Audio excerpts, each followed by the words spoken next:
The Prophet of Allah for 13 years in Mecca, live this with me, 13 years in Mecca, prosecuted, harmed, sworn at, spat at, had dust thrown in his face. They killed his companions for what? For what? What crime did he do? What crime did he do? What? He looked at someone's sister? What? He didn't cough up his money at the end of the business transaction? What crime did he do? 13 years. They boycotted him and his family for 3 years. Sahaba said we were eating the leaves of the trees until our droppings became like the droppings of animals for 3 years. For what? What crime? They divorced his daughters.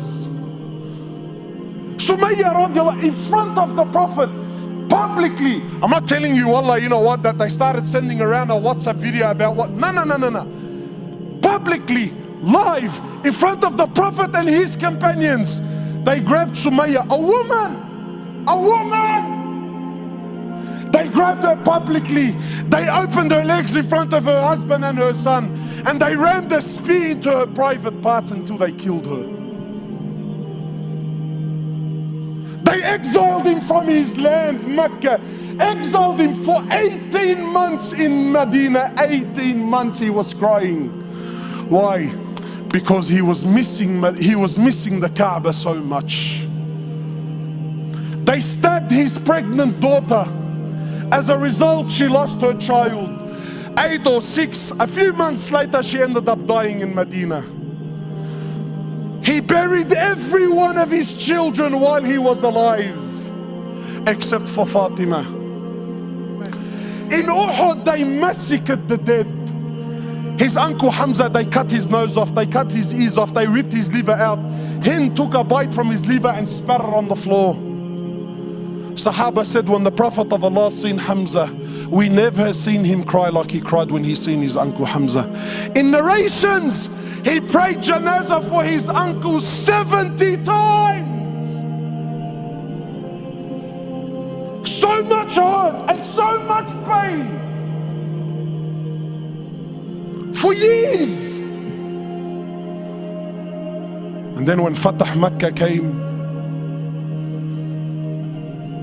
and now he comes back victorious with an army of 10,000 companions, an army the which Arabia never seen in their lives. Men who at the drop of a word were happy to give their lives just to see him smile. He enters into the Haram of Mecca, 10,000 soldiers surrounding, and those people that harmed him for years and years and years. Not Muslims. And I'm asking you to forgive your Muslim brother. God forbid I should ask you to forgive Kafar. I'll be labeled on the payroll, scholar for $1. Wallahi, you mop the floor with me. So I'm not even gonna dare to go down that road. God forbid we should follow the sunnah of Rasulullah sallallahu alaihi wasallam. No way, brother. He enters into the Haram, 10,000 soldiers surrounding the Haram. Those people that harmed him for years and years. Where are they gonna go now, bro? Talk about the tables turning, huh? So he looks at them. He says to them, and what do you think I will do with you today? What do you think I will do today? They said, you're an honorable, generous person, the son of an honorable, generous person. The Prophet of Allah turns around and says to the kuffar, idhabu fa antum at-tulaqa. Go, every single one of you are free, I forgive you.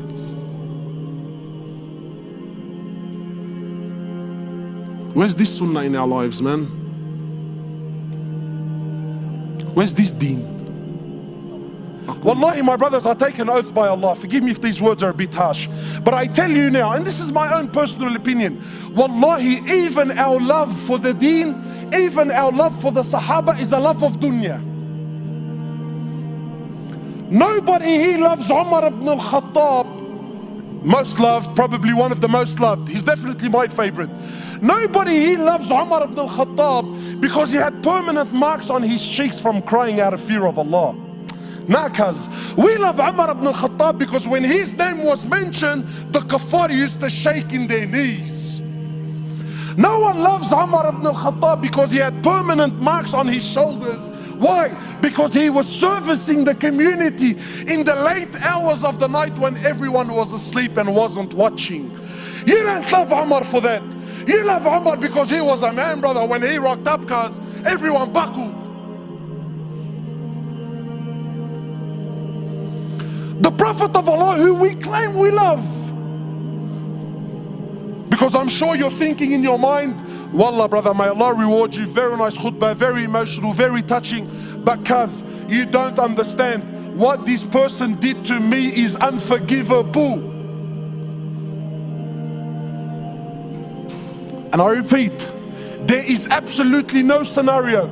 I don't care if he shot your mother, he shot your father, he raped your child. I don't care what scenario you could possibly throw at me. Forgiveness is the key.